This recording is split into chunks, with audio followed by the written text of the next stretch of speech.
Bonjour, j'espère que vous allez bien. Dans cette vidéo, vous découvrirez de quoi est fait votre subconscient et comment il fonctionne.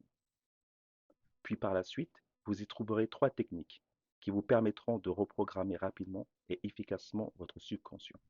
Bon, la première des choses à comprendre est que vous n'êtes pas votre corps. Vous êtes bien plus que cela. Vous êtes un esprit, une conscience. Depuis des décennies, la science s'intéresse au récit des personnes qui ont vécu une expérience de mort imminente. Étonnamment, on retrouve des similitudes dans les descriptions de ces rescapés. Vision d'une lumière vive, expérience de sortie hors du corps. Elles ont toutes vécu des expériences hors de leur corps. Donc, comme nous l'avons énoncé, vous n'êtes pas votre corps, mais vous êtes un esprit. Et votre esprit est divisé en deux parties. Il y a l'esprit conscient et l'esprit subconscient. L'esprit conscient, comme son nom l'indique, est la partie de votre esprit que vous utilisez lorsque vous êtes en pleine conscience de votre être. Plus exactement, lorsque vous pensez, ressentez et agissez de manière consciente. Et vous ne pouvez faire cela que lorsque vous êtes pleinement ancré dans le moment présent. Quand vous n'êtes pas en train de ressasser le passé ou de vous projeter dans ce qui pourrait arriver, mais quand vous êtes entièrement ici et maintenant, vous êtes entièrement au contrôle, vous tenez les rênes. En général, nous sommes moins de 5% du temps dans cet état de pleine conscience. Et nous sommes plus de 95% du temps en mode autopilote. L'esprit subconscient est la partie de votre esprit que vous utilisez lorsque vous êtes en mode automatique. C'est ce qui se passe, par exemple, lorsque vous êtes en train de conduire votre voiture pour vous rendre chez vous. Tout au long du trajet, vous pensez au repas que vous organiserez samedi soir, et bingo, une fois garé devant chez vous, vous réalisez que vous avez trouvé le menu parfait pour vous inviter. Mais vous réalisez également que pendant tout le temps du trajet, vous ne pensiez qu'à votre repas, et pas du tout à votre conduite. Eh bien, c'est votre esprit subconscient qui s'est chargé de la partie conduite de votre véhicule.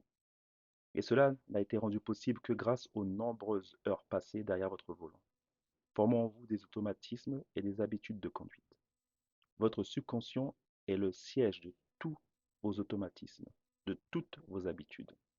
Et vos automatismes se divisent en trois groupes qui sont vos pensées automatiques, qui ne sont rien d'autre que vos systèmes de pensée, vos croyances, vos sentiments automatiques, c'est ce que vous ressentez automatiquement face à telle situation ou face à telle personne, et vos actions automatiques, qui sont composées de tous vos comportements automatiques.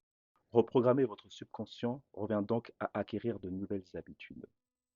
Voyons donc à présent trois outils pour reprogrammer efficacement votre subconscient. 1. Passer du mode pilote automatique au mode pilote conscient. La première des choses à faire est de stopper net l'activité de vos mauvaises habitudes. Pour ce faire, vous devrez commencer à penser, ressentir et agir de manière consciente. Cela vous demandera un grand effort au début. Comme lorsque vous commencez la musculation. Au début, vous forcez pour terminer difficilement vos séances de sport. Mais petit à petit, vous devenez plus fort. Jusqu'au moment où les exercices qui vous faisaient tant souffrir vous seront devenus trop faciles, vous obligeant à rajouter des charges pour augmenter leur difficulté. Donc oui, comme pour la musculation, au début, vous allez devoir vous forcer à penser, ressentir et agir d'une manière qui vous mènera à votre objectif. 2. Répétition, focus et persévérance. Deuxièmement, pour reprogrammer votre subconscient, vous devrez répéter encore et encore ces nouvelles façons de penser, de ressentir et d'agir, jusqu'à ce qu'ils deviennent de nouvelles habitudes. Vous devrez rester focus et persévérer, car c'est uniquement en répétant assez longtemps une chose qu'elle peut devenir une habitude, et donc s'exécuter de manière automatique, sans plus aucun effort conscient de notre part. 3. La visualisation positive. Le cerveau humain ne fait pas la différence entre une expérience réelle et une expérience imaginée. Les deux sont aussi vrais pour lui. Donc, si vous répétez 200 fois une action dans votre tête, votre cerveau croira qu'il aura fait 200 répétitions réelles. Cela laissera une empreinte dans votre cerveau et étonnamment dans le reste de votre corps également. Utilisez donc cette technique pour accélérer la mise en place de vos habitudes. Comme on vient de le voir, votre subconscient est le siège de vos habitudes. Donc pour le reprogrammer, vous devrez en obtenir de nouvelles. Ce sera possible en pensant, ressentant et agissant d'une manière qui sera alignée avec votre objectif. Puis répétez cela jusqu'à ce que ça devienne quelque chose d'automatique pour vous. Et à ce moment-là, vous saurez que votre subconscient a été reprogrammé.